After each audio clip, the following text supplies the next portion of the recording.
Bow. Whoa. Whoa. Had to clear my throat on that one. All right. All right, we gotta get to some real shit real quick, like. All right.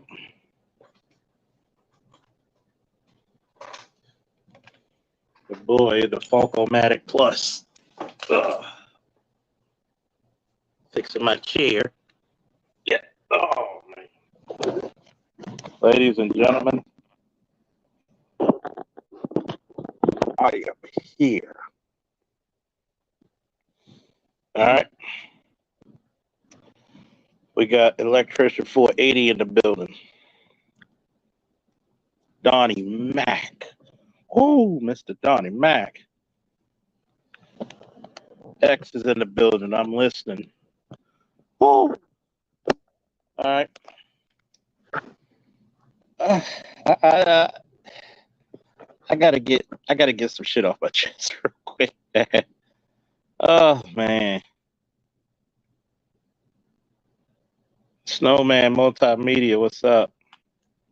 I gotta get some shit off my chest. And it makes me laugh sometimes. It really does.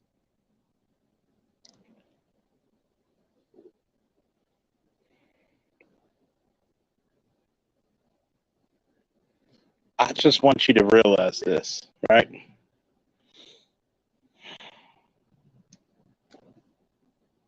A lot of women out there have lost their mind. And especially when they tell you their stories of their dating life and how they matured and everything else.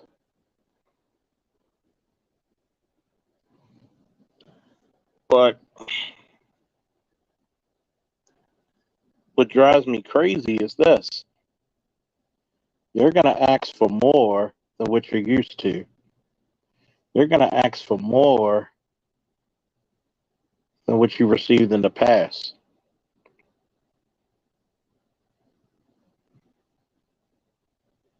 Namer, how you doing?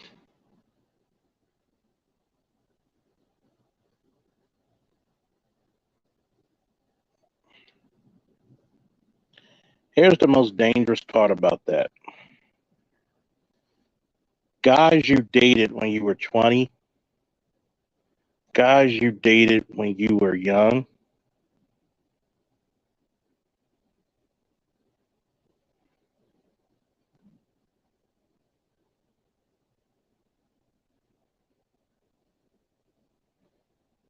it makes me laugh eternally.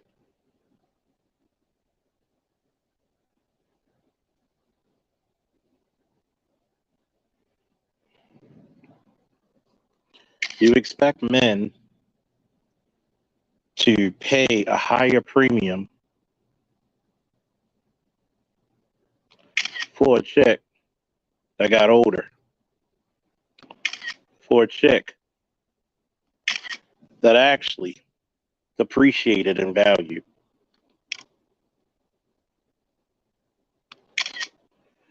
You want us to pay for someone who's bitter.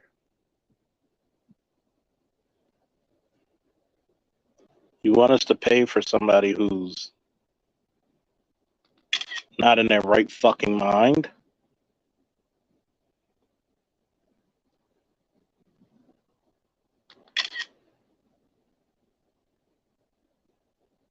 I'm just saying.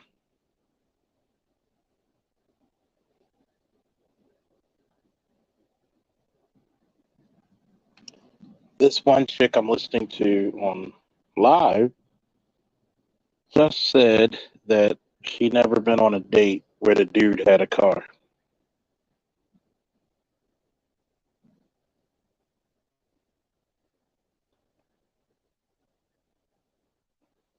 Now, I'm not a social scientist, but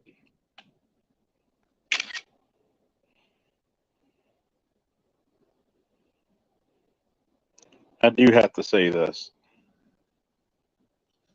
You want a guy to pay a higher premium. You want a guy to pay a higher premium for something that depreciated in value.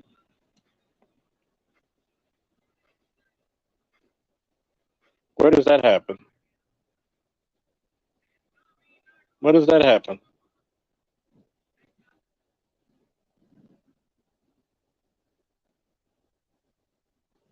Where does that happen?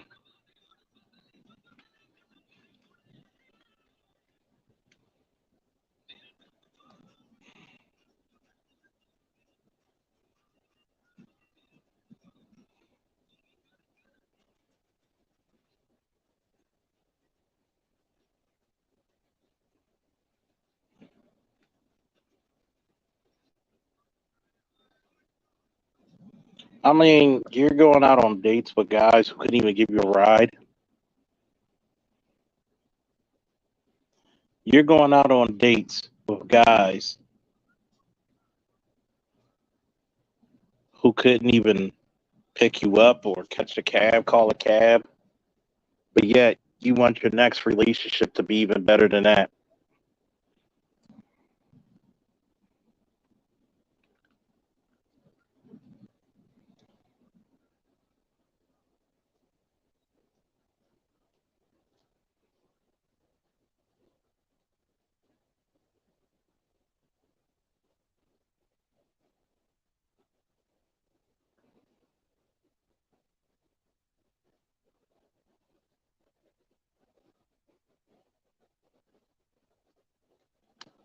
Make sense of this shit.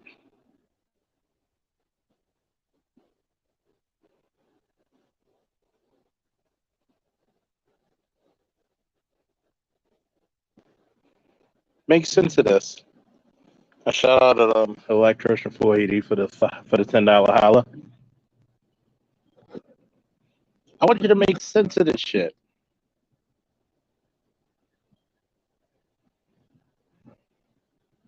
You are demanding more from higher quality of men than what you got from your husband, your ex-husband.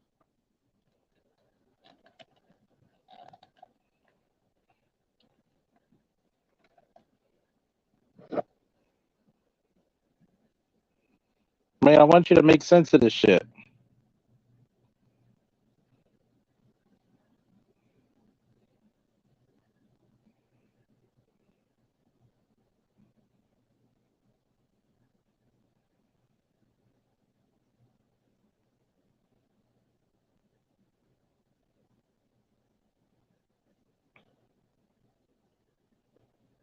I want you to make sense of this shit.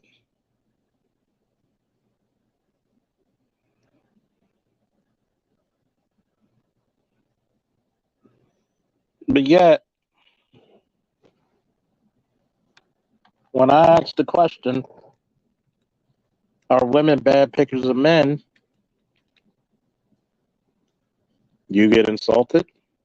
Why?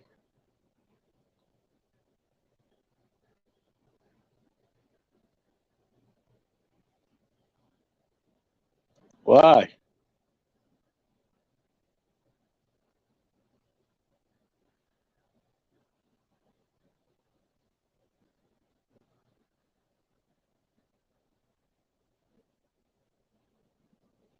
I think it's horrifying.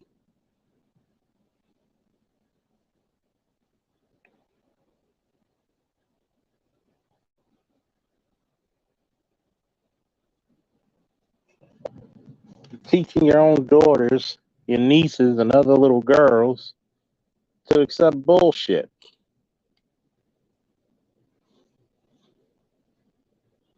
But men are supposed to pay a higher premium. She kept asking on her live, and I said, men pay for shit that you don't even understand.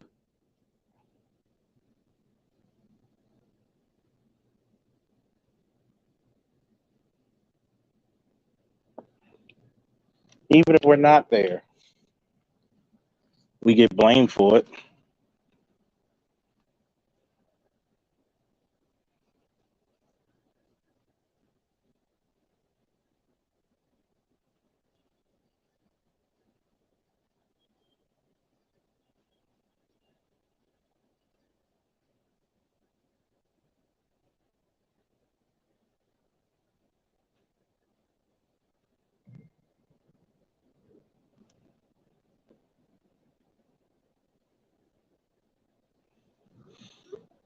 But I think it's funny that a hardworking man, when he asks certain questions, he can't receive the correct answer. This same woman said she wants a man to teach her stuff, to have a passport and all this other funky shit, the cool shit. And I asked the question, what are you going to do for that caliber of man? Well, I'm not going to change what I do.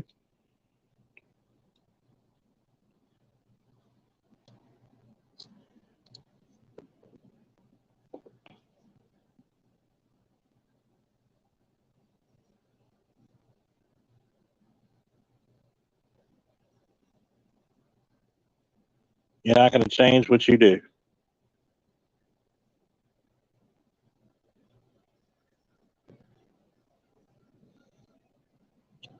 Hopefully your trip to Chicago was great, Snowman.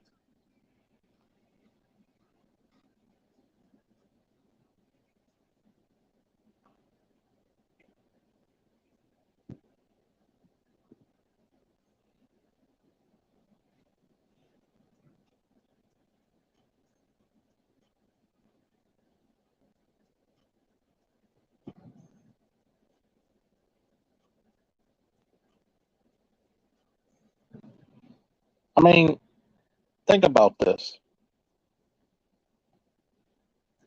You're asking men to take a bad deal for what? What are we getting out of it? You got kids. You're damn near a grandmother if you weren't a grandmother.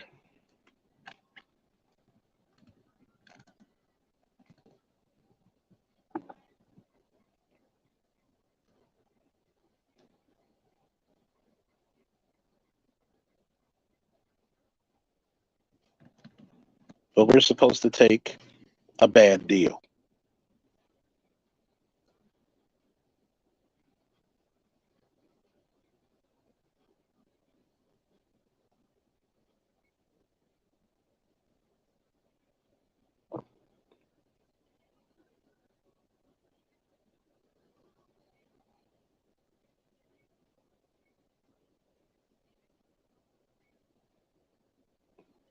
We're supposed to take used goods. What's up, T. Riddler? We're supposed to take you out on a trip that your ex-husband couldn't have done.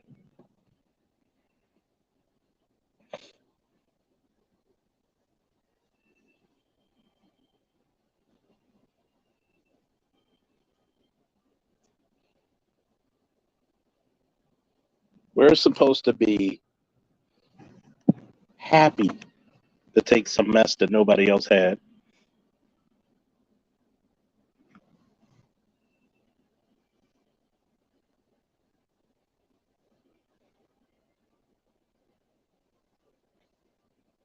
I don't know. Somebody told me something different. You're right. We don't negotiate with terrorists. There's a reason why the United States said that. Because once you negotiate with one, you're subjected to others.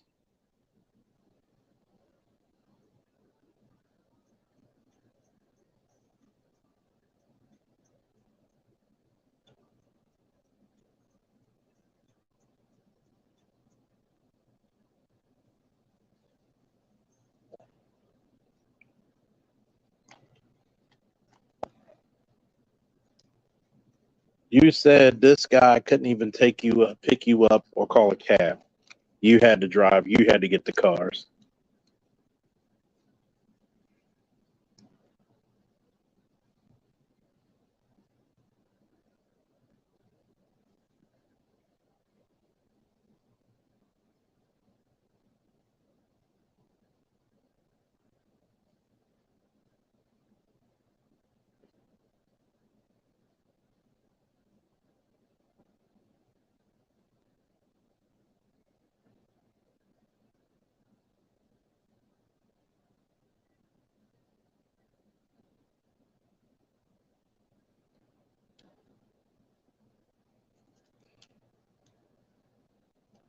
What do we actually get it? Yep, you're right, Snowman. To borrow from a legend, the actual retail price is lower than what the fuck it is when you were 20, 25. It's disgusting. The man had to be able to listen to you, understand your feelings, take you out, teach you all this shit. And the only thing I get in return is you fatter, bigger, less sexy, more attitude.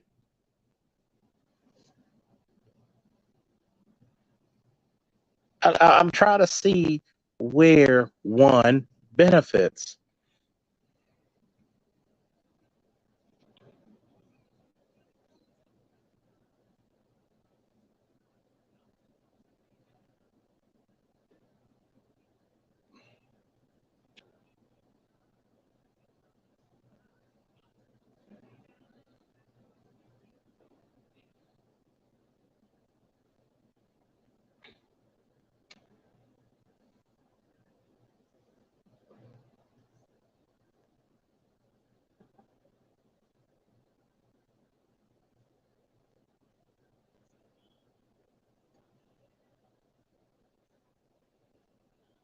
Where does one benefit?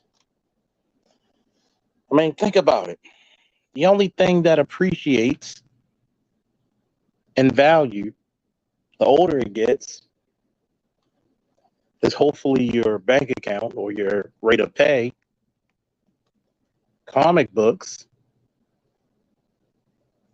and fine liquor like cognac. I don't get why people who age like milk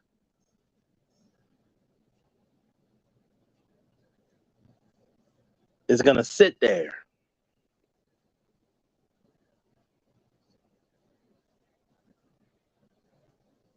and try to think that I'm supposed to invest in already a failed product. I know you're saying, Charles, that's fucked up. It's real fucked up, but it's the truth.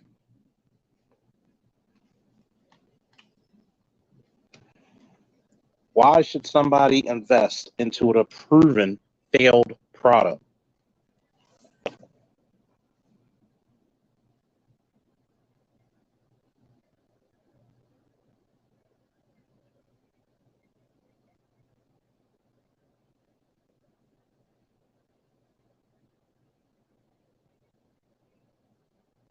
Proven failed product.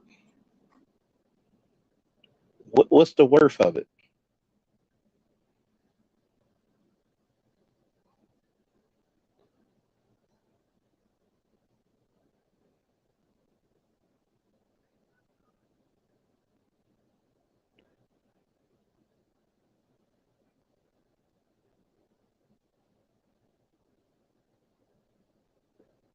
What am I getting out of this? You're not supposed to ask that if you're a man.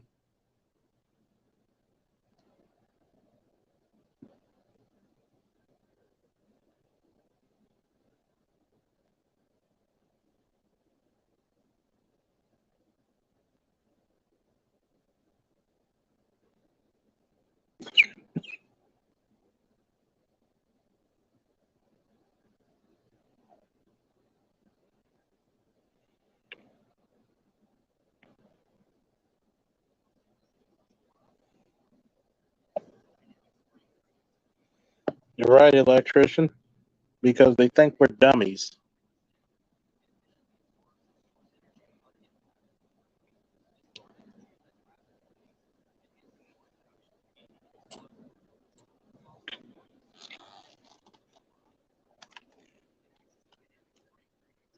They think we're dummies.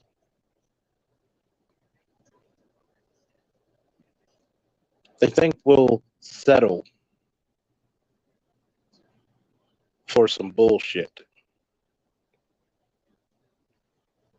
They think we'll take anything they want at us.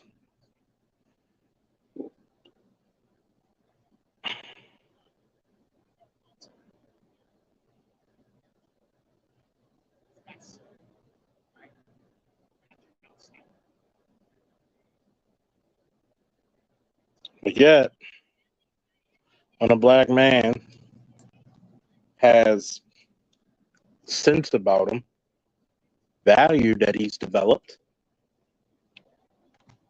he's not going to cordially take whatever you give him.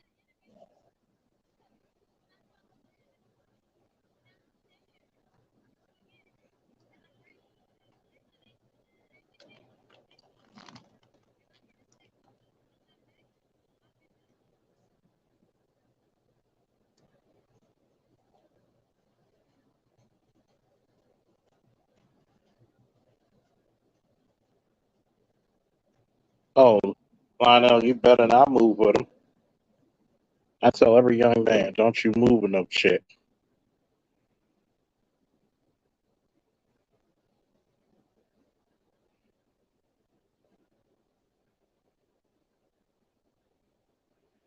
Don't you move with no chick. Don't you give away your freedom, which is your greatest power.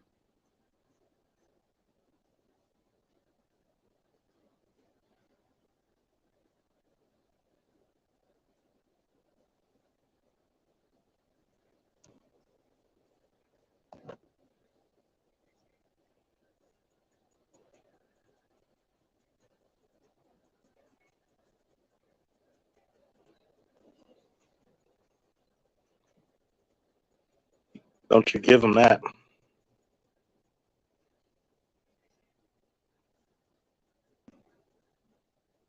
I'm going to tell you why. A man's greatest power is his freedom. You keep fucking around and moving in with a woman. A woman's not predicated in taking care of a man. I'm going to say this again. A woman only sees a man as two things, either a provider and protector or as another child. And many of them don't mind you being the child.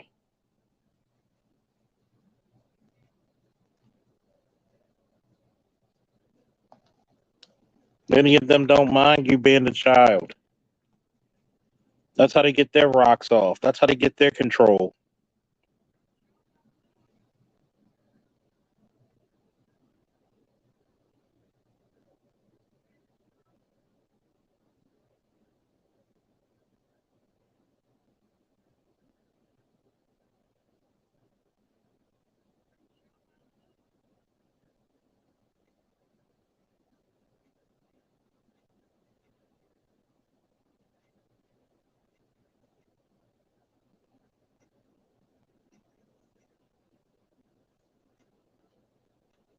Stop giving up your damn power.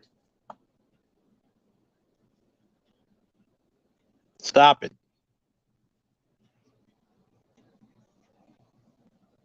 I knew this one guy. Talked to this woman, Latina.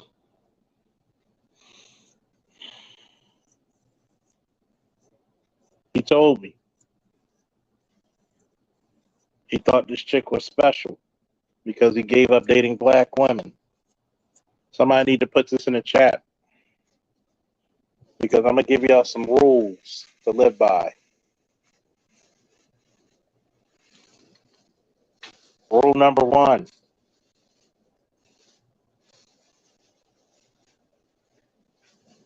Somebody be the scribe of the night. Rule number 1. Don't be black pill for black women. Excuse me. Don't be red pill for black women and blue pill for all others. So I shall not be blue pill for all other women and be red pill only to black women.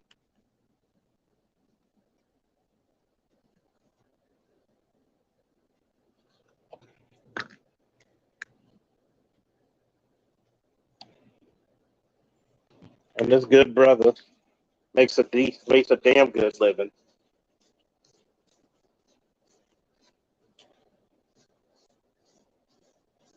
Damn good living. What did he do? Moved this Hispanic strag and get an apartment with her 3 to 4 kids. 3 kids. She tried to convince this brother not to work. When he's trying to give up the apartment, she wanted the key, even though the lease is in both their names.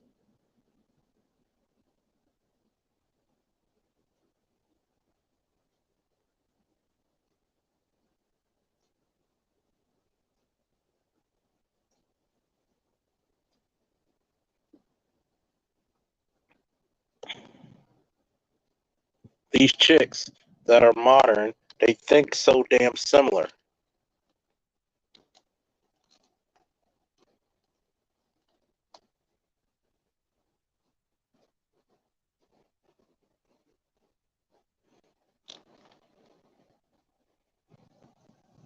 All she's going to do, see, when a woman has kids, a woman is a master manipulator.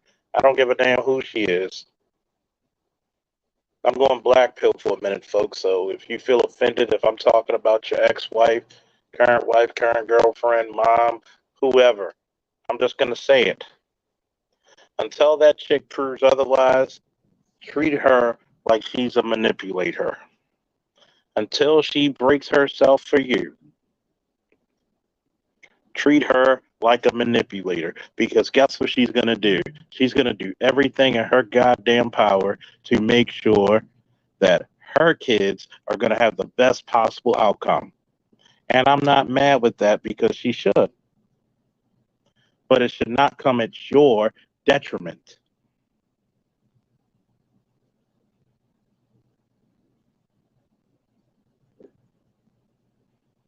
Here's the rule number 2 of the day. You don't date, you don't get in a relationship, and you don't marry a woman you just love. You deal with the woman whose shit you could take the most as well. That's rule number 2. You don't date, you don't get in a relationship, you don't marry a woman just off of love. You deal with the woman whose shit you can actually take. See, a problem,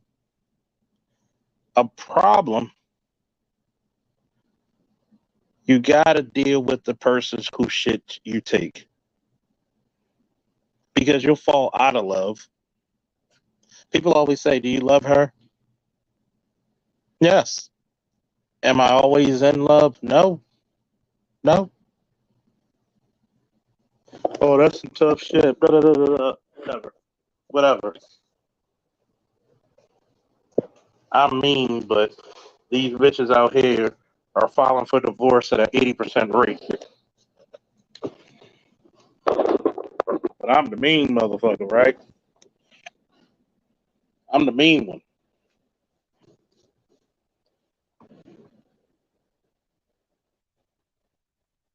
I'm mean.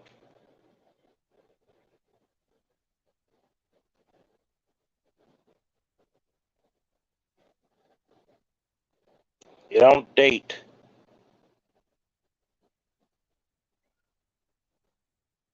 Just a woman you're in love with. You date who shit you can take. You date a woman who can benefit your life. People can say what they want about Kim Kardashian. Did she not help orchestrate Kanye into a billionaire? Some of you motherfuckers can't even get you a chick who could get you $5,000. Some of you can't even date a chick that can get you $5,000. Help you get a better car or get your shit fixed. Some of you can't even date a chick who can help you put down a down payment to a house. But we're gonna sit here and talk about a chick that made a man a billionaire?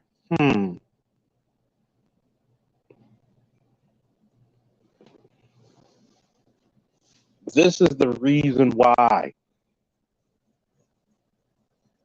This is the reason why black men fail in so many relationships, and I constantly refer to them as the garbage men of the dating world because black men have a poor vetting system.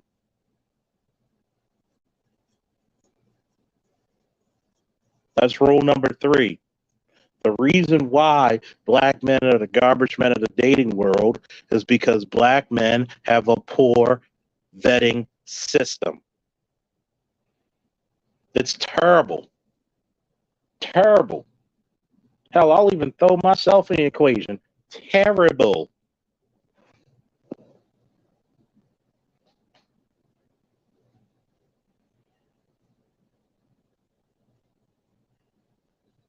Terrible.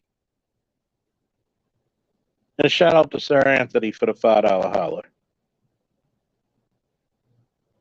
I want you to really think about this shit, folks. I want you to really think about what I'm telling you.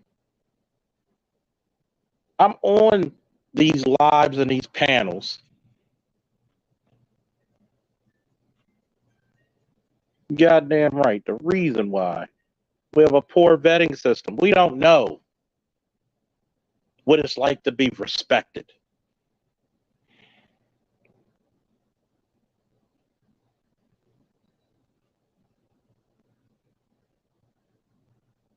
We don't know what it's like to be valued. As long as she's giving you pussy, that's all the fuck you care about.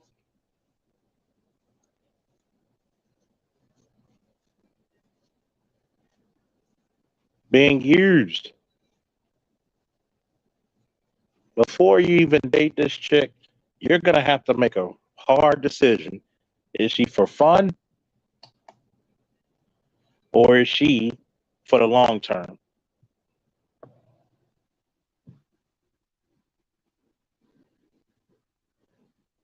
Is this chick just for fun? Or she's for the long? Because guess what? A chick for fun, I am not going to invest into her very much. You might get an Uber, you might get a ride, you might even get a chicken box. Hell, you might even get a 5 for 5 at Fridays or whatever the hell they call it, or or Ruby Tuesdays, or if they even got that, or at Applebee's. But there's no way I'm taking a fun girl to Ruth Chris.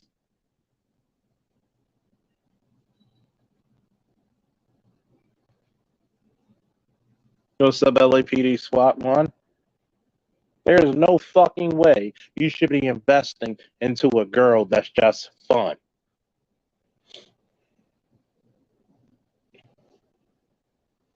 And I'm going to say something once again, very black pill. You ready for rule number 4, folks?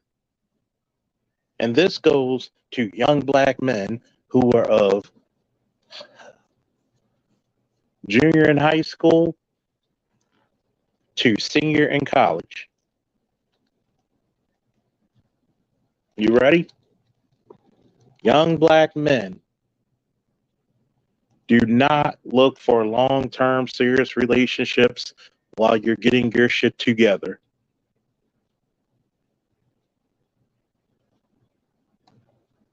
Worry about building yourself to be a better man, a better person, and whatever your career path takes you.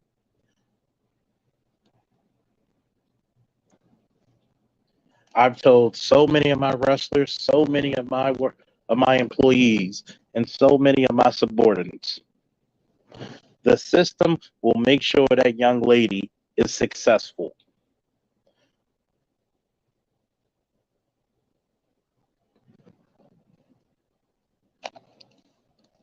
Your shit needs to be together before you even think about a relationship.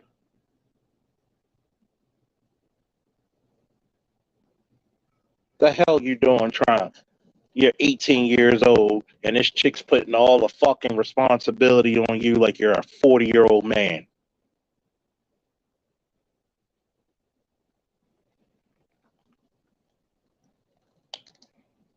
The hell is with that? How could you? You're going to put all that stress that your developing brain, which the average male brain doesn't stop developing till about 26, 27, and you're going to put all that stress on you. And the first thing that chick is going to do, she's going to end up pregnant. She's going to give you all I'm gonna get a little bit vulgar. Excuse me, ladies, but I'm gonna get vulgar. That little chick is gonna give you all the raw pussy you want. All of it. Plus some. And guess what's gonna happen? Guess what's gonna happen? The same damn thing that's been happening for decades.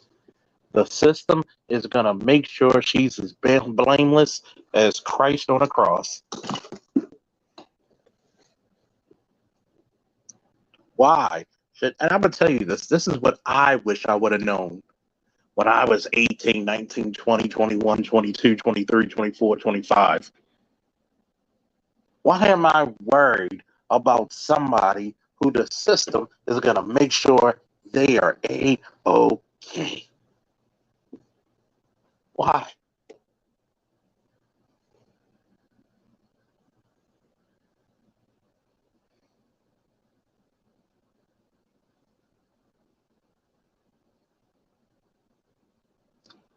Why?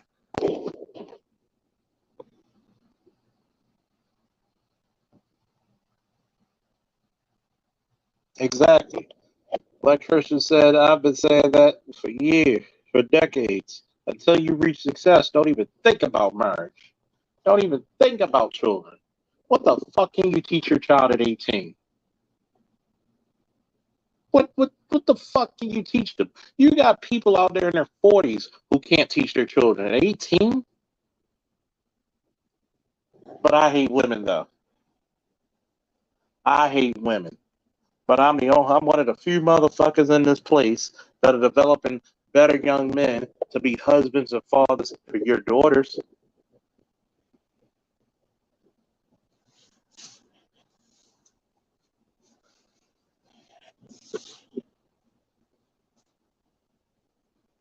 Rule number 5, black men, since we're on this topic, you ready for rule number 5? Black women have a fear of failure. Black men have a fear of success. Why is that, you might ask? Give me woos in the chat if you loving these rules I'm putting up. I might do this more often.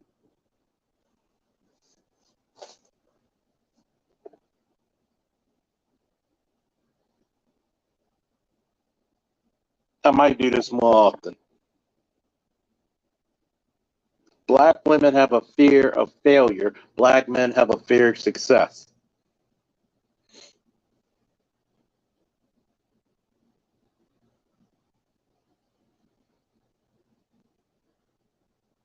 And I'm going to tell you some real shit. There are so many times that if a black man has any type of failure,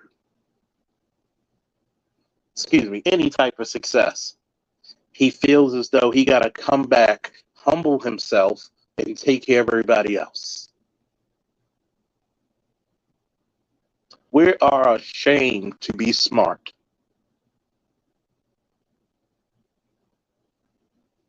We are ashamed to be. Think about this. You go to any black enclave, Baltimore, New York, Dade County, Miami, PG County, DC, Philly. You go to any black enclave, St. Louis, all these places you have a large contingency of black folk. What do black men pursue? They want to be the lowest rung of the ladder. Black men want to be the grittiest. You don't see them hanging around a library. You don't see the predominant majority hanging around successful folks. If they think they can't be an athlete, they think they're a rapper. We shit upon all our successful men.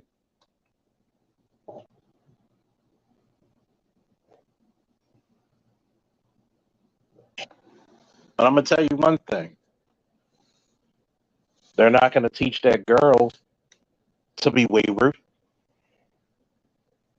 They're not going to teach her to be a failure. As a matter of fact, once again, I'm going to tell you every damn thing I say is going to come full circle either now or later.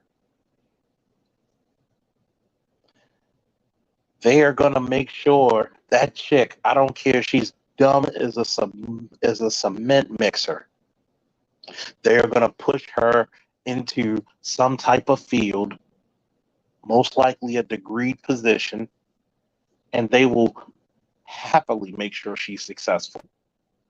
But you, because you want to be in this lower rung, because you're scared to actually prove to your buddies that you have a brain, you settle for less. This is how I know you have a fear of success.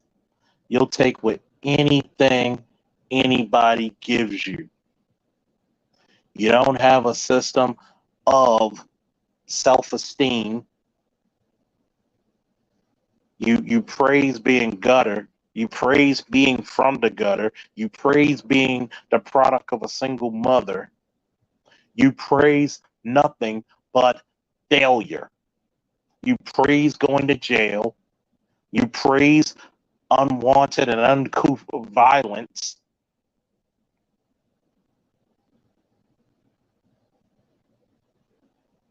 You praise a bunch of singers and entertainers who convinced your black ass to kill your own brother, to sell a goddamn poison to your people.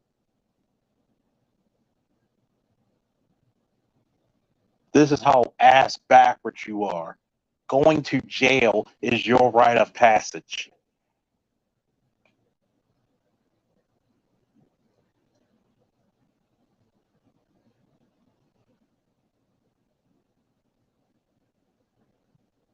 It's disturbing how many black men never had an idea of being successful, wishing to be with women who had money instead of making it their goddamn self. You're more bitch than the bitch.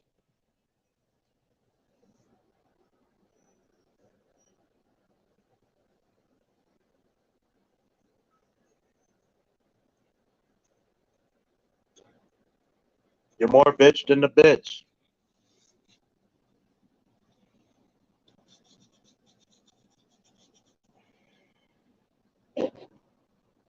Stop being a failure. Stop being obsessed with failure, with crime, with grime. Like Tristan said, the same system that gives us them comfort, excuse me, the same system that gives them comfort is the same system that uses our tax dollars to give them comfort. Exactly. LAPD SWAT once said the Wire series, excuse me, the HBO Wire exposed that point. Boom. Do you remember how boys were reading comic books and other books and we got clowned by our peers? Fuck yeah, I do. Fuck yeah, I do. This generation knows nothing of Joseph. They didn't know that you get in a goddamn fight because some nigga's trying to steal your fucking comic book. Hey Charles, I'm a real nigga. What the hell does that even mean? I'm glad you asked. What number we on? Let me see. What number we on? Number 6.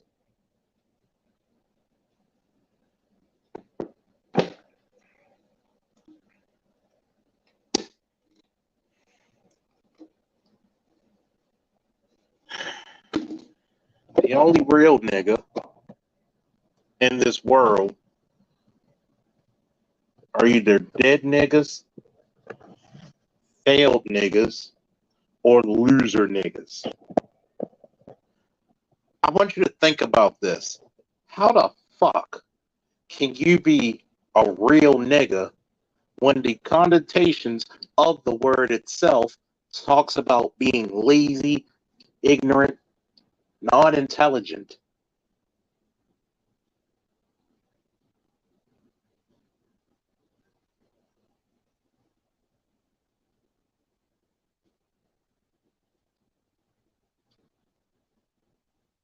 Who does that? The only real niggas. Number six. The only real niggas are failed niggas, loser niggas, and stupid ones. I'm a real nigga. I'm a real nigga. Once again, see how I said how quickly things become full circle?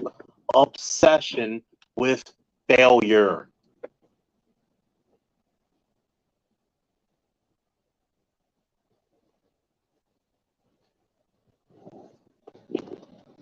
All these chicks who talk about they like smart niggas. All these chicks who talk about they like smart niggas. I want you to tell you.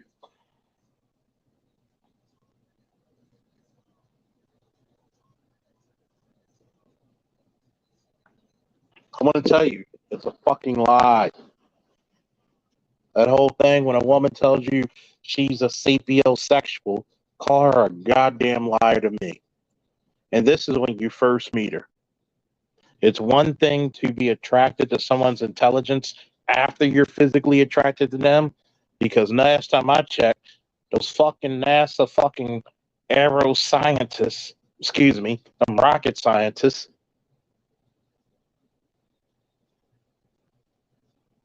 those physicists are not getting laid.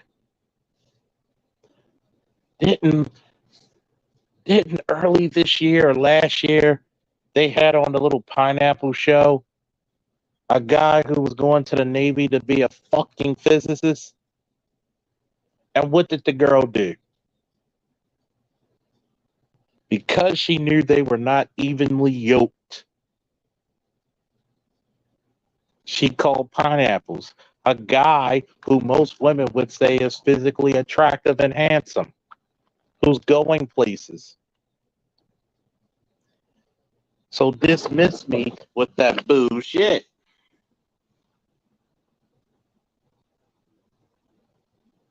Malachi said, a lot of dudes my age say I'm responsible and kind of make fun of me, but it's really a compliment. That's you gotta understand, dude. You gotta understand. Niggas out there love failure. What did they? You heard what these chicks said about Michael B. Jordan? He looks like he knows where his birth certificate is. So do I. I know where my son's is too. I even have them scanned. That's called being responsible. See, this teaches you something. Responsibility in men is not what women look for. They look for failures. They really do. They really do.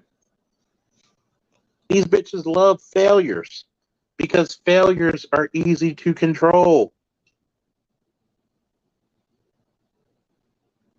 Failures can be controlled.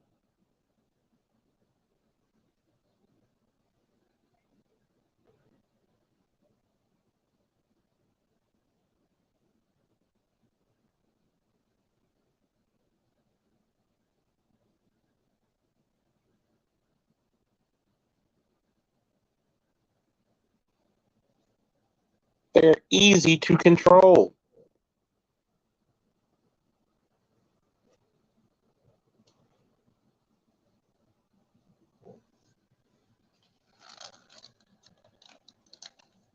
They need somebody. See, black women know their reputation. Is it all? No, but it's the goddamn majority. They always want somebody to depend on them. Because if they had to deal with a guy who had options, they know that motherfucker would leave them. Every time you're in a damn house or relationship with the majority of these fucking modern black women, hell, nowadays, modern women, period, you are not going to lie down in green pastures. That's why I always said if you find a good one, you better keep her because you'll never find one ever again. Whoa! Hold on for a second, folks.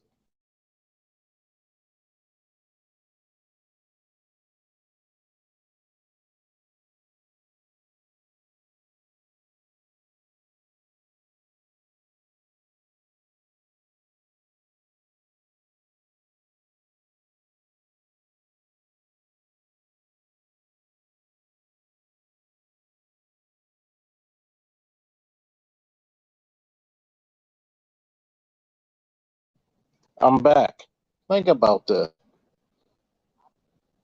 You got a lot of these chicks who say, I'm looking at this one thing. Why do men downgrade? Men date down. We'd rather deal with a pretty chick who treats us well, who works at goddamn IHOP, than to deal with a fucking curmudgeon with a fucking PhD. Your money means nothing to me. As long as I got air in my lungs, 2 feet, 2 hands, and a will and a drive, I'll make me some goddamn money.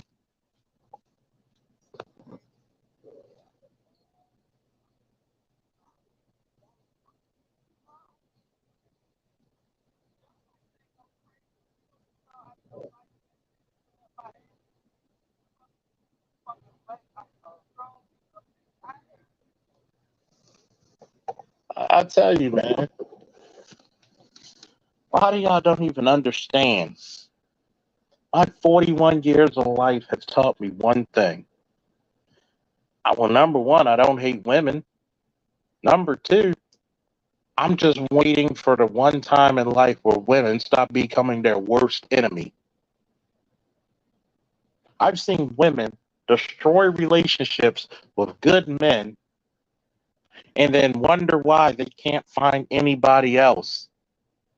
Whatever you call him, Elohim, Yahweh, El Shaddai, whatever you call him. He's not going to put someone in their life so you can ruin them even further.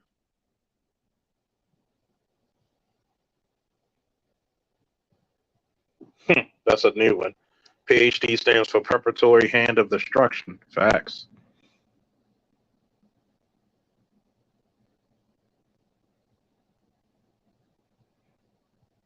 They love responsible men when they're no longer in their prime, overweight, with a laundry list of baggage for that man to take care of. And I say to that, fuck no, no more.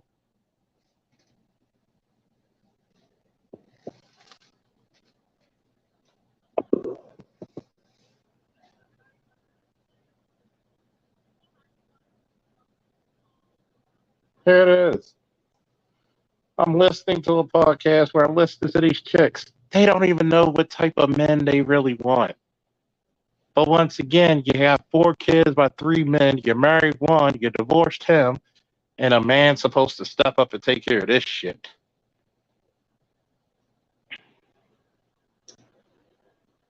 It's insanity, folks.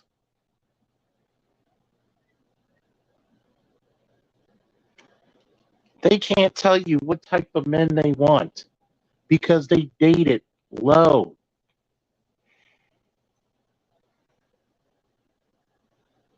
But yet, people in this space don't know what the fuck they're talking about. We'll have so many detractors. Oh, you just hate women.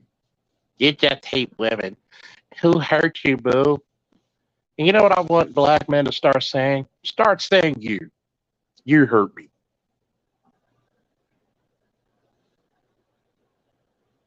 You hurt me.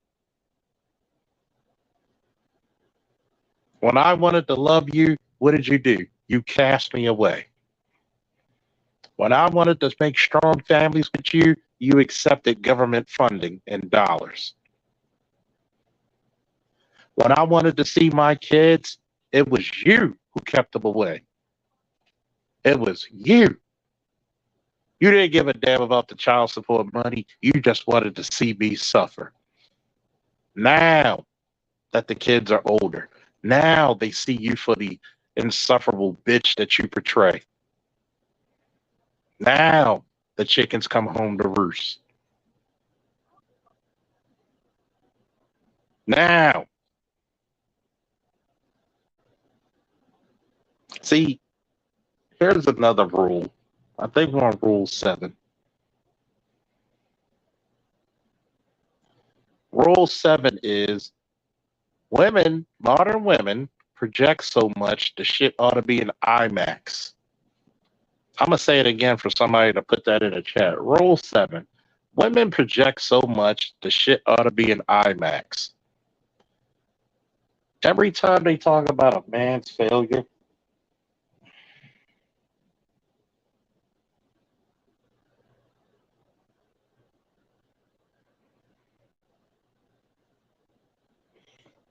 every time they talk about a man's failure, they're really talking about theirs.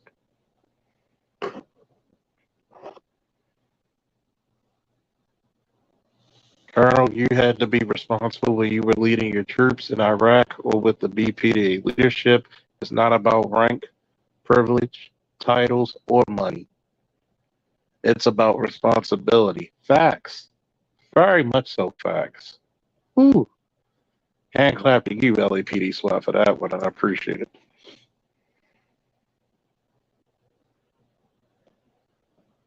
And poor man's passport God, salute to you for your 6 months in Asia. I'm gonna tell you this. Every time you talk to modern women about their past relationships or their shortcomings, it's always about a man. They can never say I. I would respect women more if they told you what they did wrong in a past relationship, not him. At least not first. I, I, I gotta be accountable for what I did. I. The only time they say I is what they want. I for what I desire. But you'll never hear them take responsibility, accountability. They will spit that shit out their mouth like Al Bundy spitting a vegetable out of his. Accountability? What did you do wrong? What are your shortcomings? What are your failures?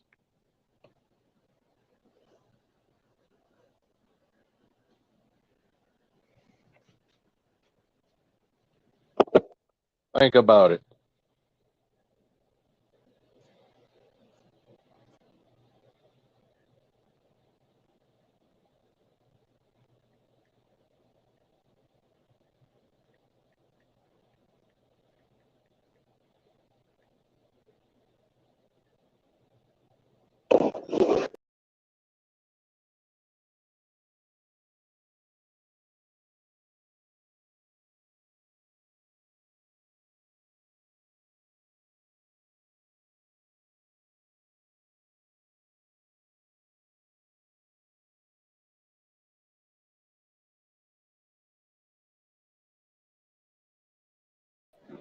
Sorry about that, folks. Had to come back in. Night, what's up? Oh, it's Koya. Simplify, brother. Simplify.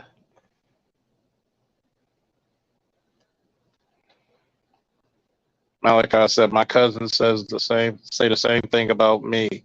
Excuse me, say the same shit to me.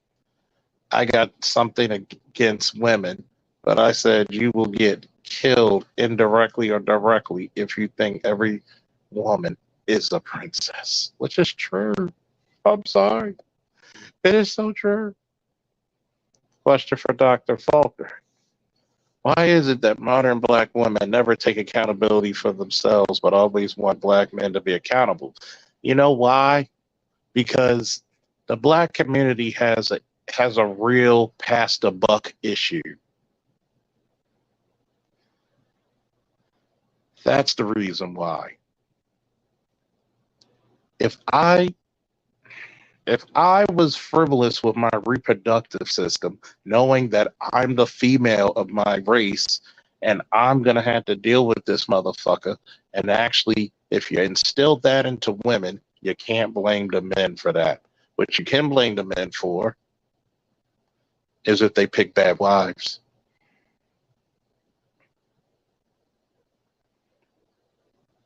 See, it goes back into the three things the black community don't give a fuck about. Number one, black boys. Number two, education. Number three, being the heroes of your own narrative. See, black people do not want to be the hero of their narratives. They want to play the victim. That's why. When you're accountable, you can't be the victim. uh, uh, uh. See, there you go. There you go. That's rule number 8. Get ready for this one, folks. when you have accountability, you can never play the victim.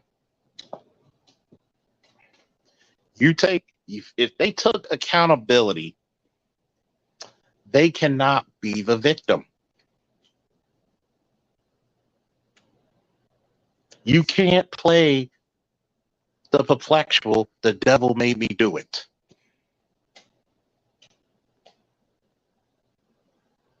See, this is the reason why I love the show Lucifer. Shout out to Bay. Bit of truth. And we broke down, I think, one of the first 2 episodes of the series of Lucifer. See, in the DC Vertigo line, which is a very dark and adult line, this version of the devil, Lucifer, he doesn't trick you. You pick your own way to hell. He just exists. He just does the assisting. See, they don't want to admit that they picked their own destination and location to hell. They picked the pathway.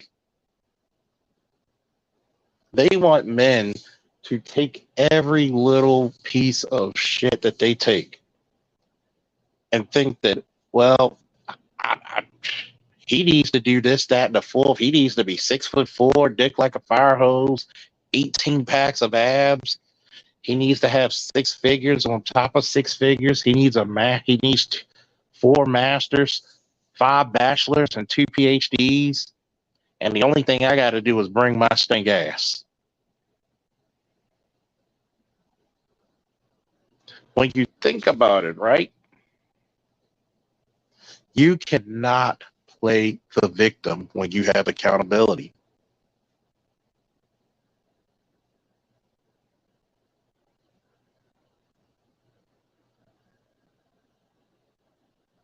Think about it. They don't believe in rules. They don't believe in fair play. They don't. They just don't. This is the reason why. I think it was my last live stream when I said women don't understand what men want, and men don't understand how women are.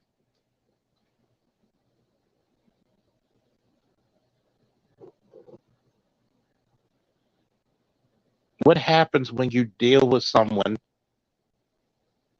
or something that doesn't have any concept of accountability?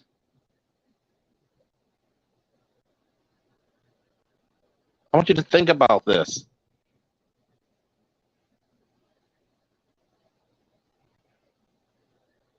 You couldn't pick your kid a better father?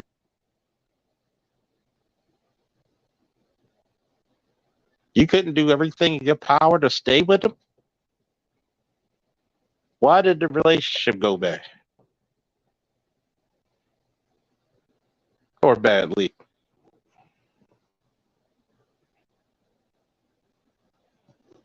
See, you're about to make me make another rule to that. Rule number 9.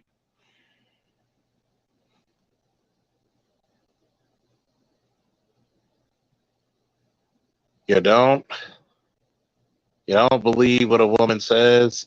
You just watch what she does.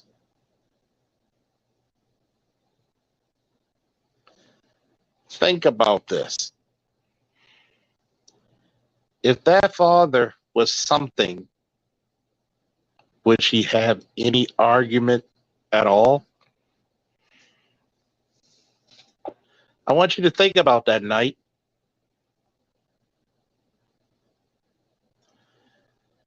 If that woman says the father is a deadbeat, why did you give a deadbeat a baby?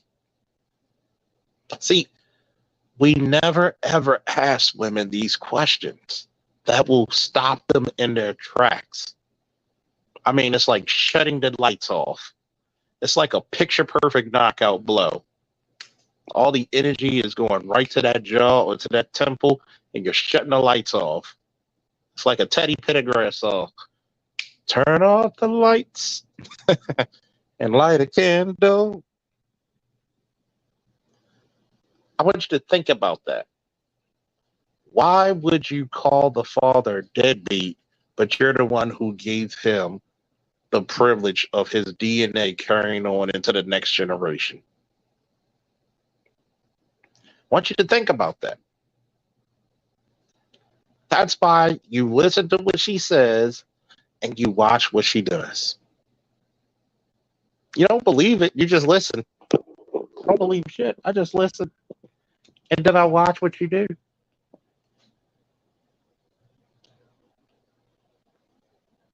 I want you to think about this. If that nigga ain't shit. So that means you slept with feces. Huh? If he ain't shit, but you gave him a baby, why did you give a deadbeat a baby?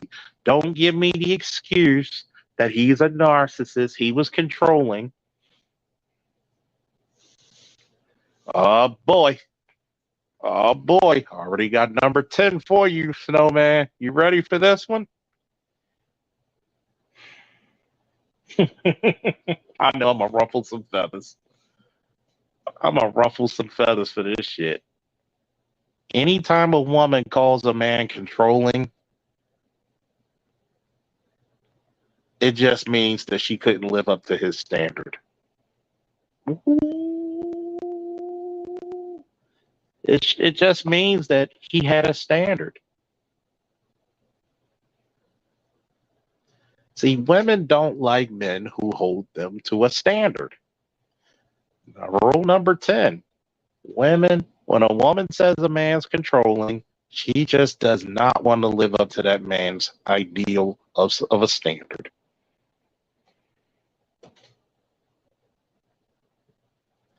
Every time I hear a chick, he's controlling. What did he control? Did he keep you from going to work? No. Did he keep you from driving your car? No. Did he keep your phone? No. Why was he controlling? Well, he wouldn't let me wear what I want outside. So he didn't want you to go flaunting your ass and then getting the wrong attention, right?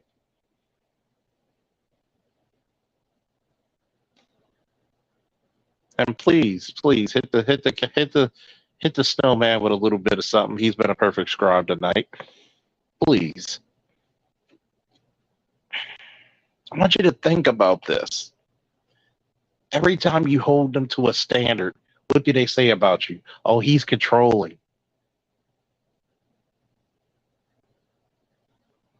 He's demanding. Well, wait a minute, aren't you?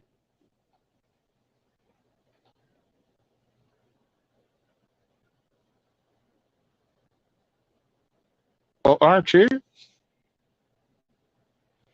In order to date you, I had to be all these things. I had to be the third coming of God in your eyes, and then you considered me to be worthy to date you.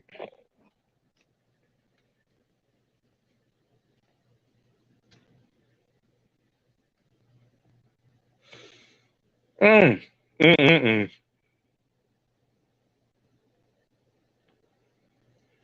Yep, there goes the IMAX again. Told you everything I'm telling you is full circle. They're projecting. But they'll never tell you about how you could be talking to your sister on the street and they're ready to throw down like a couple of drunken pirates.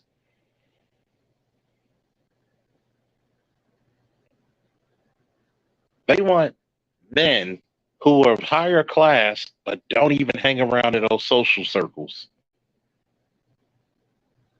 I want a man with a passport and just buy tickets. Why should I buy you tickets? You're combative as hell. You're not a pleasure. You're not a pleasure to be around.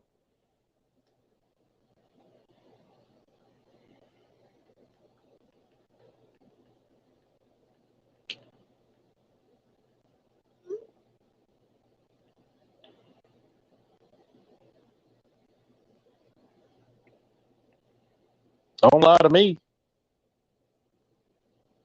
Don't lie.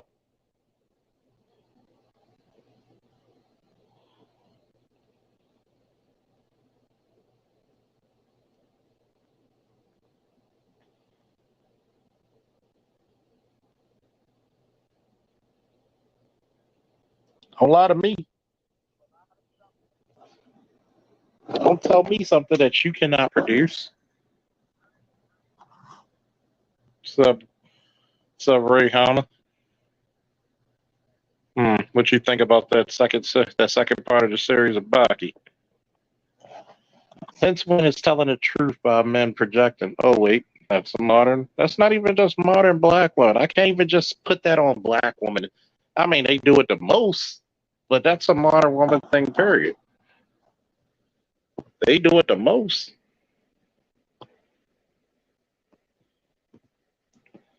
Electrician 480 said it goes back to what we said earlier in the mind.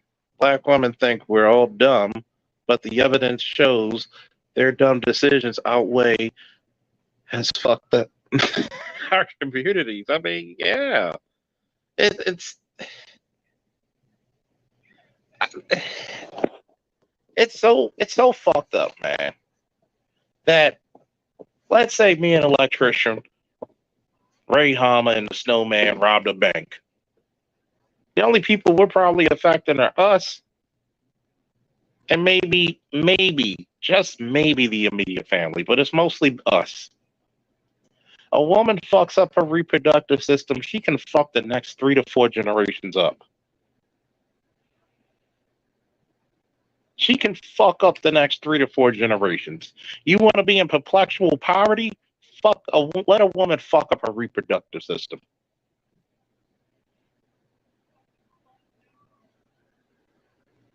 Let her fuck it up.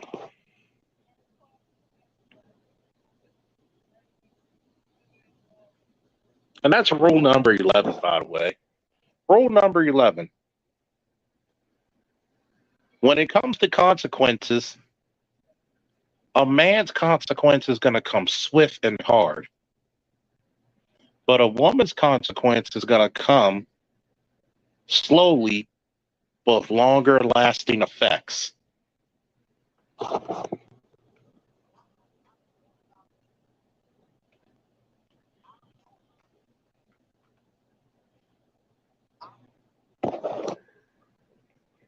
That's another rule that think about this.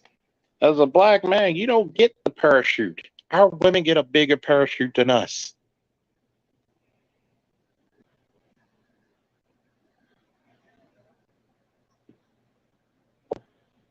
Think about it.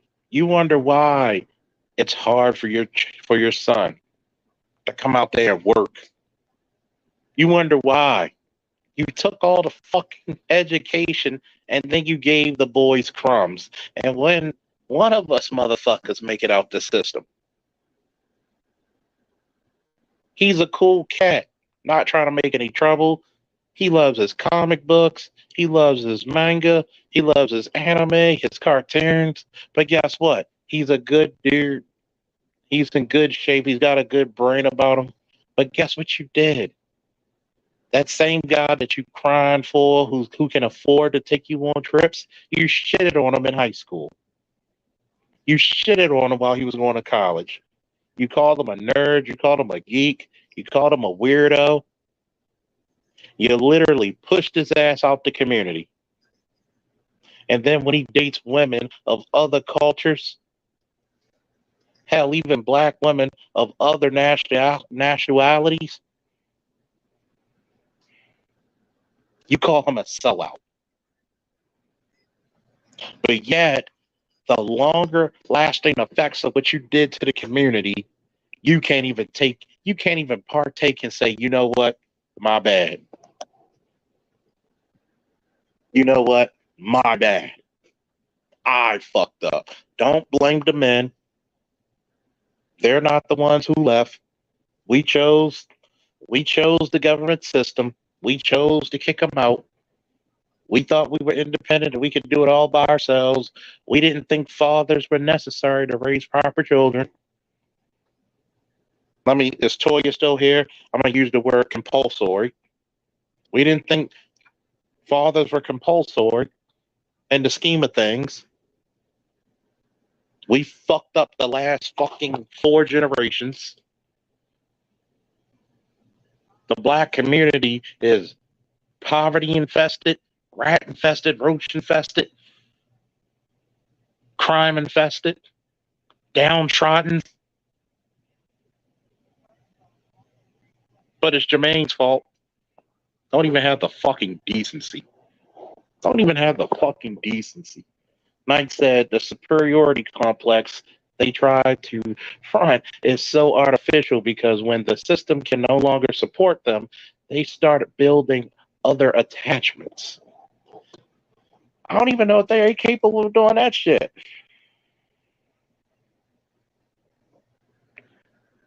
See, this is the one thing I love about the Baki series. Is true freedom is strength. When you're strong enough to do things on your own,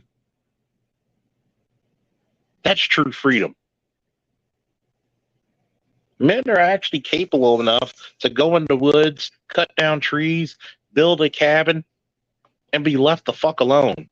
And maybe, just maybe, somehow get some modern, utilities inside that cabin, and they're happy. How many women are doing that? If you're truly strong and independent, do us a favor. Show us. The least you can do is teach that boy to be somebody's father. But guess what? Like I had to tell another 41-year-old man when he said this shameful thing. My mama taught me everything I needed to be a man. What experience does your mama have in being a man? How many years of experience does she have in that? I have nearly 20 years of law enforcement experience. How many years of experience does your mom have in being a man? Because number one, if you say that she has any, then you called your mother a man. She doesn't have a feminine bone in her body.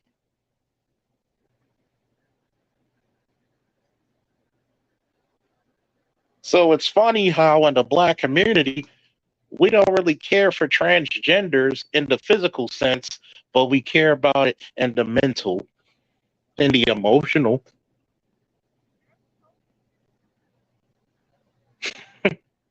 See how idiots get caught up in their own rhetoric? Their own rhetoric.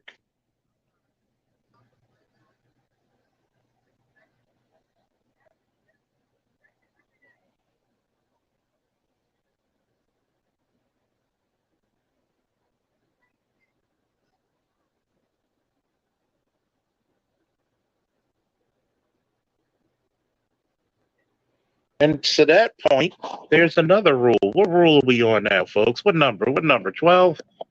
Number 12. Beware of the sympathizer. Their Stockholm syndrome is so immense that they will sell you out at the drop of a dime for the possibility of sex. Beware of the sympathizer. They will sell you out at the drop of a dime. Their Stockholm syndrome is so immense that they will sell you out at the drop of a dime for the possibility of sex and attention. You got so many of these guys. This is one show that I keep seeing in my shorts. You know, the little light skinned dude with the beard, and he's on a panel with that uncouth bitch. And they have this little panel and they're in the stage with all the fat chicks in the audience asking all the obvious questions. Why should a man worry about your body count? Let's ask this question. Why can't you lose that attitude? You know the reason why men are worried about a body count? Because we know if you're a fun girl or you're somebody that's gonna fucking bond to us. If you got 30, 40, 50 fucking bodies, there's no fucking way that we're gonna bond with you.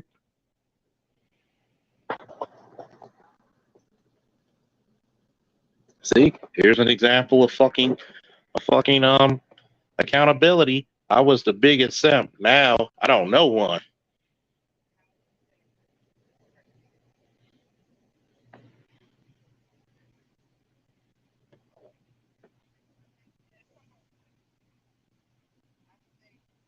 Yeah, I bet you were called a sellout, snowman. But yeah, all these chicks who saw you when you were down and out said you weren't shit, never gonna be shit. And they would remind you how much you were never gonna be shit. Please, folks, like, share, subscribe, hit the Cash App because your brother doesn't have Super Chat anymore. It's funny, have nearly 4,000 people, and I'm loving all the 32 live viewers I got. Woo! Share this live, and then when it's done, share it with any young men who need to hear this message, man. Please do. Trying to get to 4,000 subs. Like, how many times do you get this type of knowledge of living, of experience, that a man can honestly tell you from his living and mistakes? Knight said, I still haven't heard of the female version of the Lone Samurai, Miyamoto Masashi.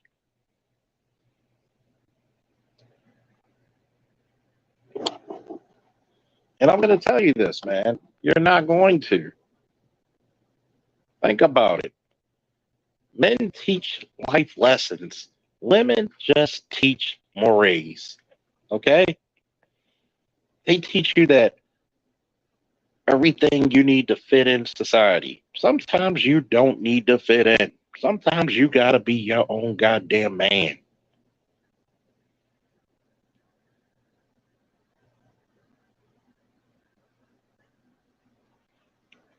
Think about it.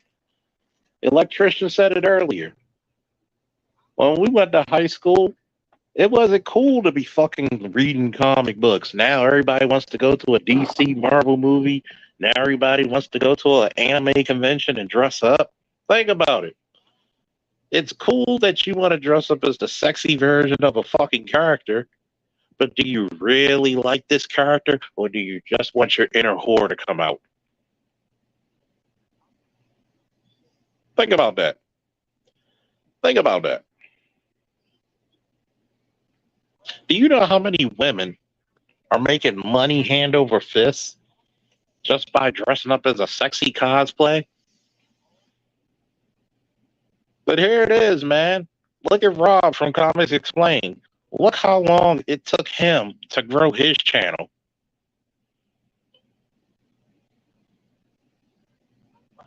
Look how long it took him to grow his channel from comic books, being a true fan, being a historian, a library of comic book knowledge.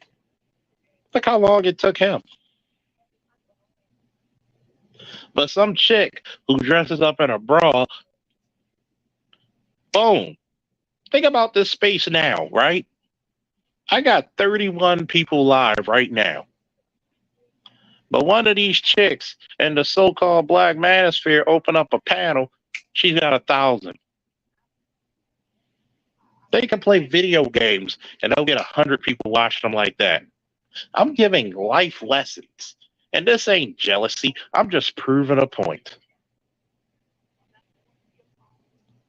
Son is hot raw. We all love Rob. We love Comics Explained. May he always be blessed and may he grow some more. See, I'm gonna tell you,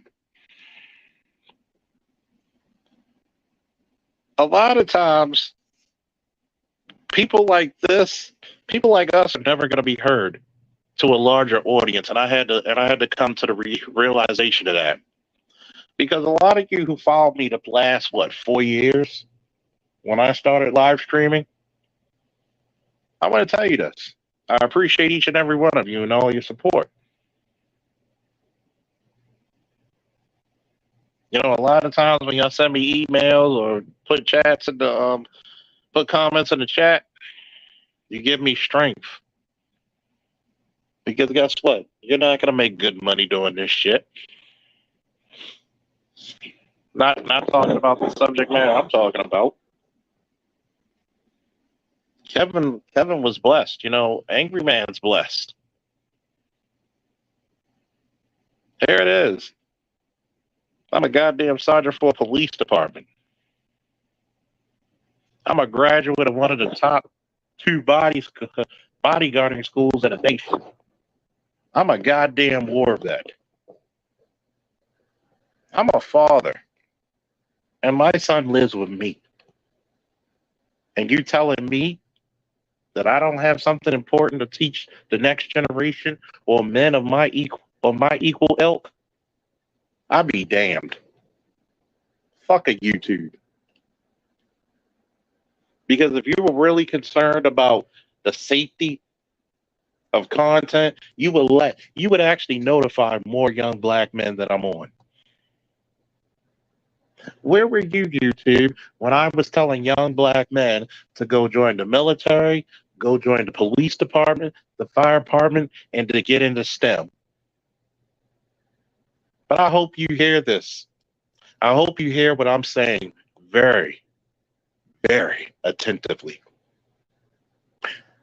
Shame on you, YouTube, because a chick can talk about genocide of young black boys and still keep 100+ K subscribers and make good damn money off of this shit and get good publicity. But a black man who preaches about being a better version of yourself day in and day out, you shadow ban. Fuck you. Now, like I said, my mom can't teach me about being a man because the cops will shoot me if I come the wrong way. But my mom can yell at them and get told, go home. Facts. Like Trisha said, body count matters. Modern women are built for many men to run through them, but not built for a man to run to them. Damn, that's bars. God damn.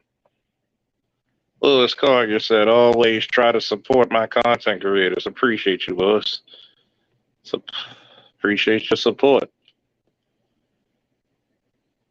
I may be monetized by their lower standards, but I still can't almost instantly get 1,000 subs when I talk when all I talk is sports. Trust me.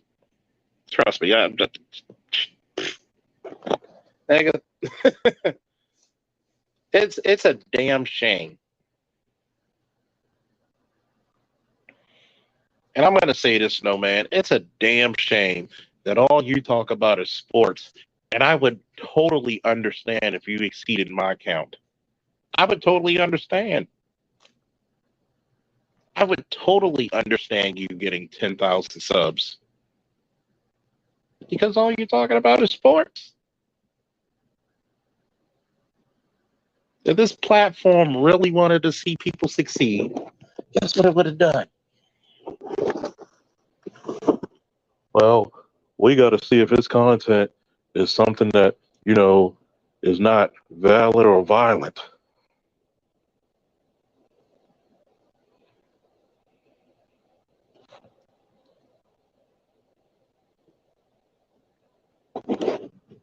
Think about it. You teach a black male empowerment and betterment. What do you get out of this? Tell me. Has any of the lessons or the rules I've given, do you think they're detrimental to black men? Or do you think black men would actually enjoy them when they were younger? Or the young men now could take those lessons I gave, and thank you, Snowman, for putting them in the chat. Do you think they could actually make young black men better, productive citizens for these United States? Uh-oh. Because I think a lot of people misconstrue what happens when a black man is actually successful, when a black man actually has someone believing in them, when a black man actually achieves the seemingly impossible.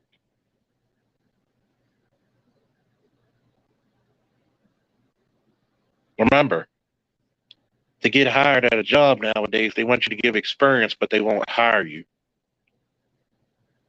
I've trained young black men to be successful. A lot of these other places fake the funk, man.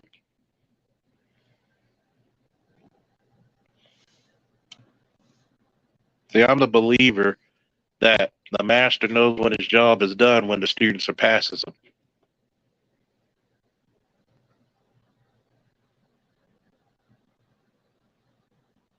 You know what? That might be a new rule right there.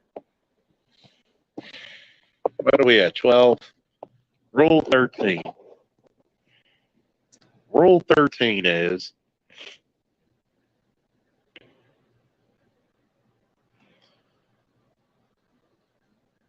everybody in the black community wants to see you do well, but nobody wants to see you do better than them. That is the ultimate rule of the black community. Everybody wants to see you well. You do a little bit better than your neighbor. Do a little bit better. You'll know who your real friends are when you start doing successful things. You'll see who your real friends are.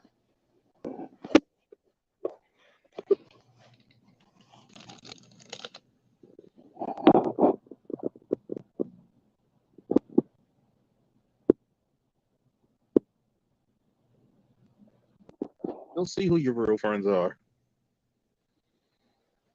Start your little success. Get your certification in being an electrician. Start getting your success doing sportscasting.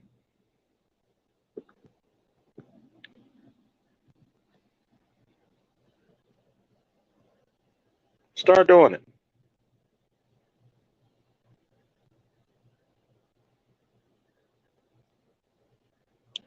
Start doing it. Get your degree. Get your nice little car, your nice job.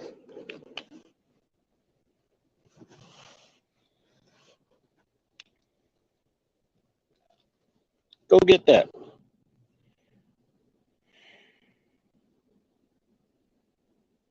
As soon as you become successful, guess what? In the black community, you become public enemy number one.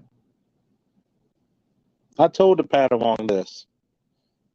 When he got a special police commission at 19, look how many people stopped being friends with him. Oh, you fuck with the law. Instead of being happy for him, instead of being, you know what, you did all right, man, you're doing good. Instead of encouraging you, people will tear you down at the sight of your success. I'm going to say it again for the niggas in the back. As soon as you become successful, there are people waiting in the wings to tear you apart. They are going to eviscerate your soul. Okay? They don't want you to do well. They don't want you to eat. They either want you to be on their level or slightly below as a preference. Give me a woo in the chat if you think I'm telling the truth, and give me a hell no if you think I'm lying.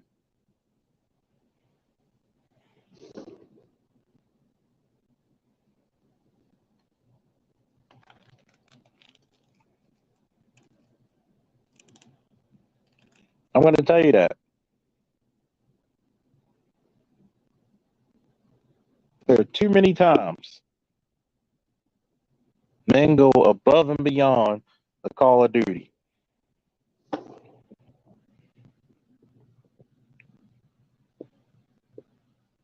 let you get, and this goes for the women too, because we got some great women out there, but let you lose that weight that you've been trying to do.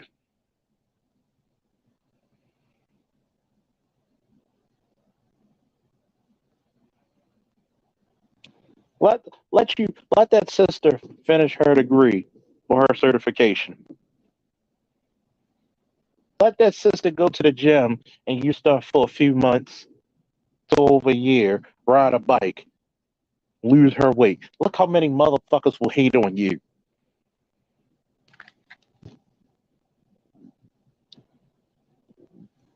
You can count on your hand how many people are going to say, you know what, you're doing great, keep going.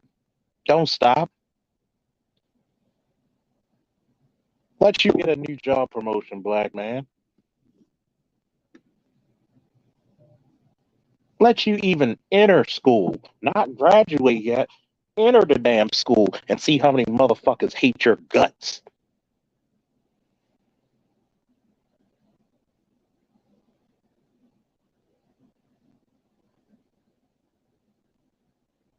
Come on, black women. How many of you found a good man who loves you?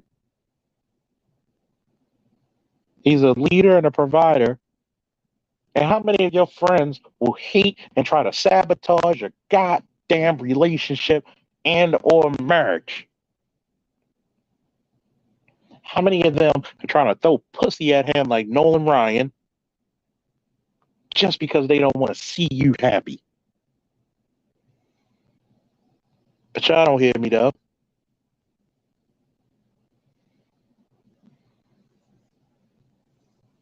Y'all don't hear me though. Give me a woo if you hear me, man. Give me a woo in the chat if you hear me.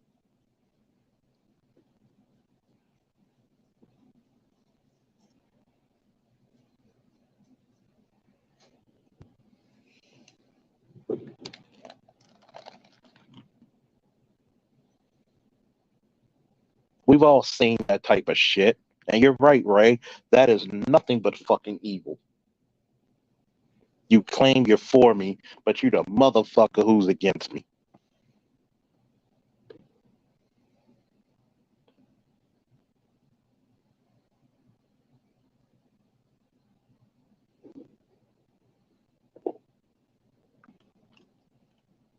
You're supposed to be my brother or my sister, but you throwing more dirt than my so-called enemies are. It's a damn shame we live in a community where the so-called enemy gives you more praise and gives you more motivation to do better than your own goddamn people. Speaking of your people, what rule are we on? Number 14? Number 14, people. I want you to listen to this very closely. God gave you family. Thank God you can pick your friends. Woo!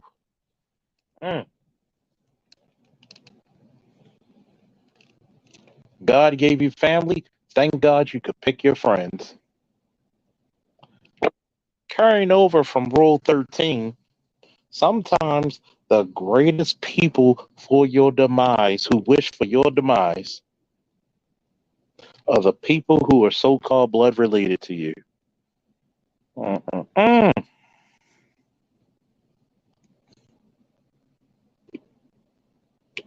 There's a reason why all your holy books said a man must leave the family to start his one anew. Mm-hmm. Mm-hmm. I know yesterday was Sunday, but we preaching tonight on such a laborious day. Shout out to Green Gorilla. I want you to think about this.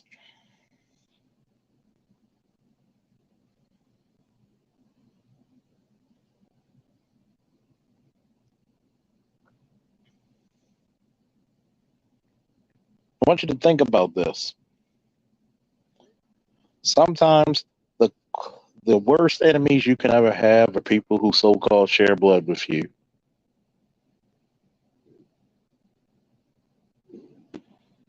And the bonus rule, sometimes the greatest people contributing to your demise are your blood family. You goddamn right. Goddamn right. Goddamn right.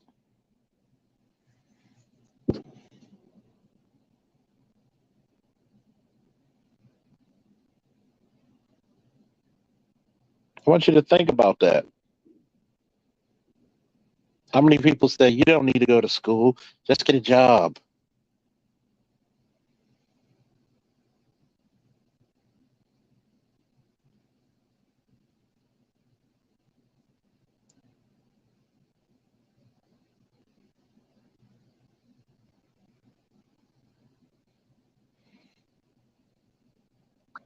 You don't need to be a police officer. Do something else. They're not going to play you. They're not going to pay your mortgage.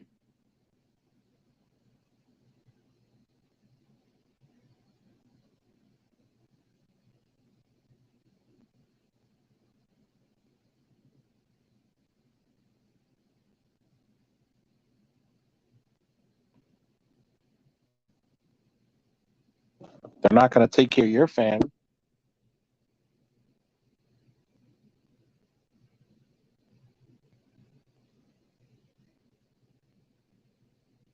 They're not going to give a fuck about you.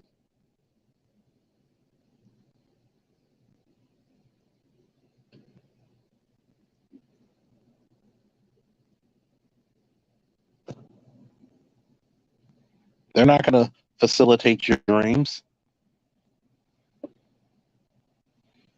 If anything, they're going to be the ones to kill it. They're going to be ones who say, fuck your dreams. You should be giving them me.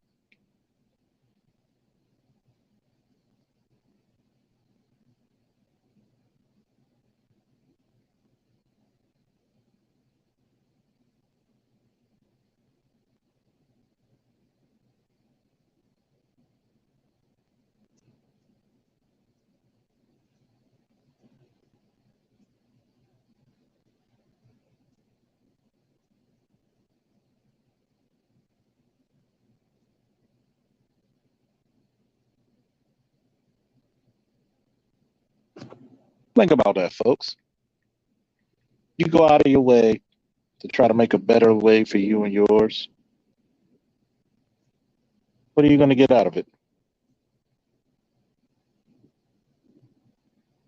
What are you going to get out of it?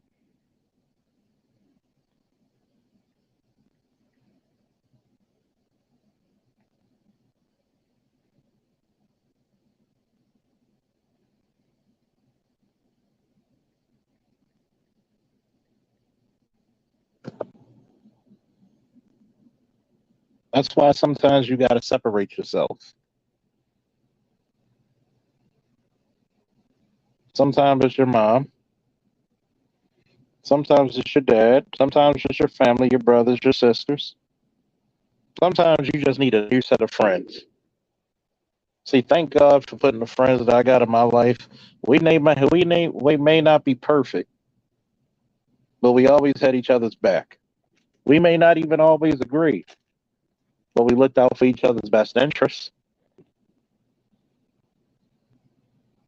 There are sometimes we avoided each other until we were ready to hear the truth.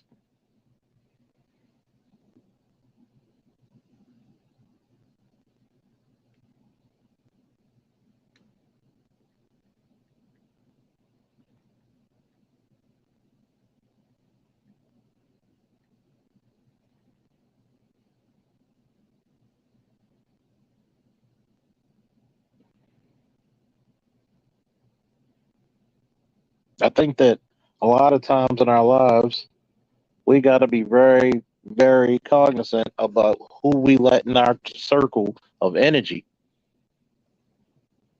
We got to be very wary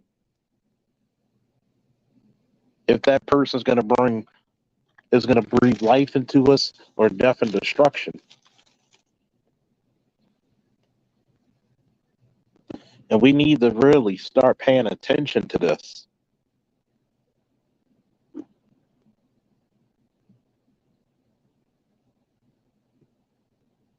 Snowman's rule. Don't give up.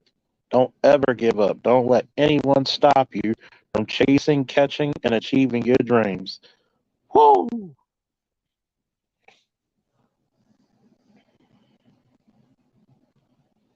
Speaking of which, Rule 15.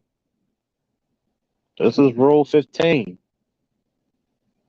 And I think this is going to hit home to a lot of brothers and sisters when I say this. It's going to get darkest before it becomes brightest.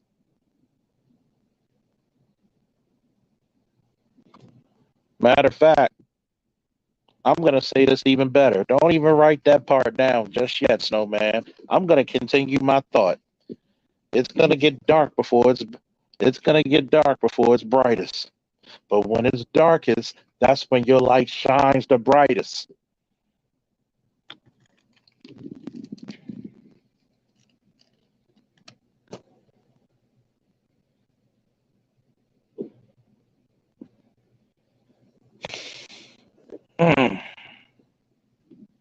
It's going to get dark before it gets bright. But when it's the darkest, that's when you shine brightest.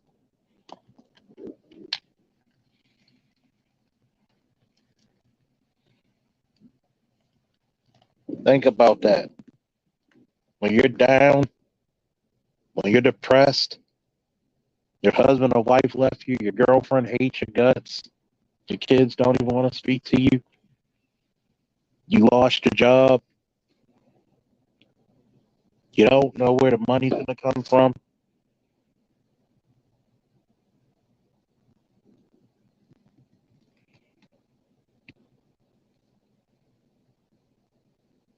You're robbing Peter to pay Paul. At the same time, you're picketing John.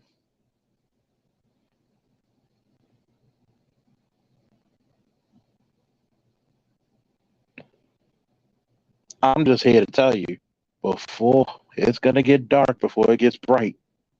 But when it's at its darkest, that's when you're going to shine your brightest. Don't let anybody tell you different. When you're down at your bottom, when you think you can't go anymore, keep pushing. Keep on keeping it on. That's when you show everybody what the fuck you made of. Every time you get out the bed and your feet touch that ground, you want to make the devil say, this motherfucker's up again. Oh, shit.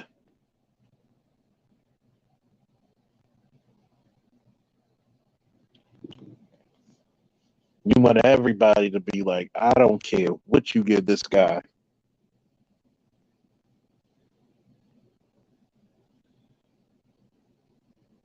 You might have the mindset of a mere mortal, but you live in your life like a goddamn superhero.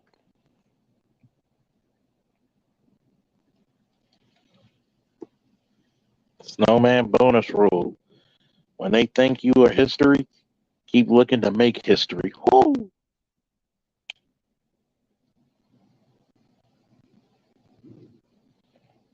Sup? And one saying, sometimes you're given battles. And this is what I had to figure out. Whatever you call them, Allah, Elohim, El Shaddai, Buddha,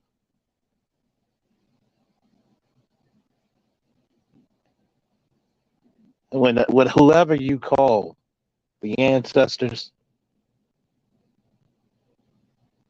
See, there's an old saying that God doesn't give you any more than you can't handle. I don't agree with that. He gives you more than what you can't handle. You know why? Because he's showing you that you're a lot stronger than you think. Even when you have no strength left, he's showing. It's like lifting weights. With my first bench press competition, I couldn't get up 300 pounds. You know what I did? I was at a paradox. I was at the fork in the road and said either the hell with all this or you get under that bar and you train for months, weeks, days at a time. 5 pounds here, 10 pounds there, 25 there. Now I'm repping 315 like it's nothing. Hell, a lot of times that's my warm up. Sometimes we have bad days just to develop strength.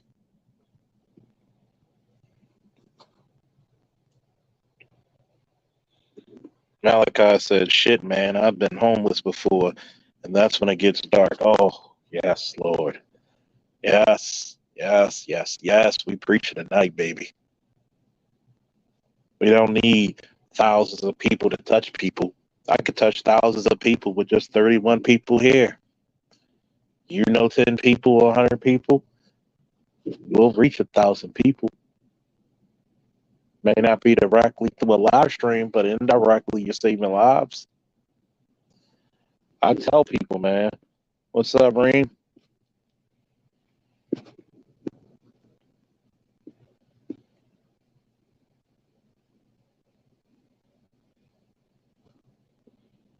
There's a lot of people looking for you to make the repeat history, but you keep making some.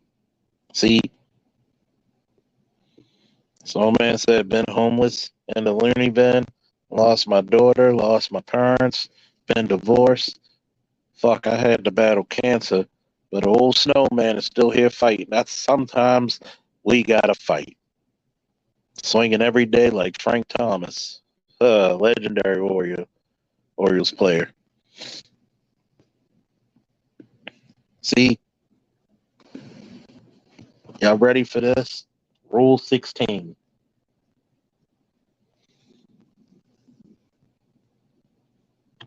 Here's Rule 16. The scars on your body tell a story. They tell a story of how much you survived, how much you healed, and how much you triumphed.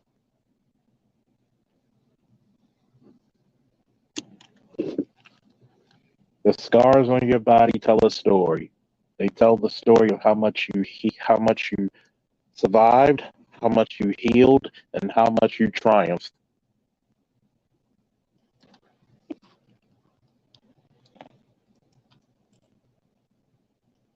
And I'm gonna leave y'all with that one, man.